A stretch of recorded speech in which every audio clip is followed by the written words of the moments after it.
ताज़ा तरीन वीडियोस के लिए चैनल को सब्सक्राइब करके बेल आइकन और ऑल नोटिफिकेशन पर क्लिक करें ताकि आपको मिले हर अपडेट सबसे पहले।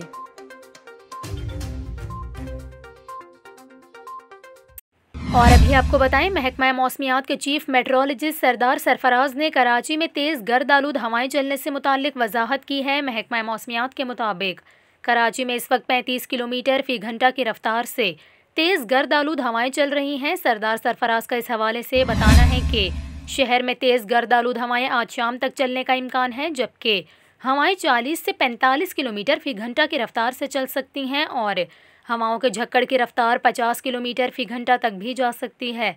चीफ मेट्रोलॉजिस्ट का कहना है कि कराची शहर में आज तेज़ गर्द आलूद हवाएं चलने से मौसम सर्द रहने का इम्कान है और शहर का कम से कम दर्जा हरारत 19 डिग्री सेंटीग्रेड रिकॉर्ड किया गया। हवा में नमी का तनासुब 14% है। इसके अलावा सरदार सरफराज ने मज़ीद बताया कि कराची 27 जनवरी तक सर्दी की लहर की लपेट में रह सकता है। चीफ मेट्रोलॉजिस्ट का ये भी कहना है कि इस दौरान शहर कायद का कम से कम दर्जा हरारत 8 से 9 डिग्री तक हो सकता है। किसी दिन दर्जा हरारत 7 डिग्री सेंटीग्रेड तक भी गिर सकता है।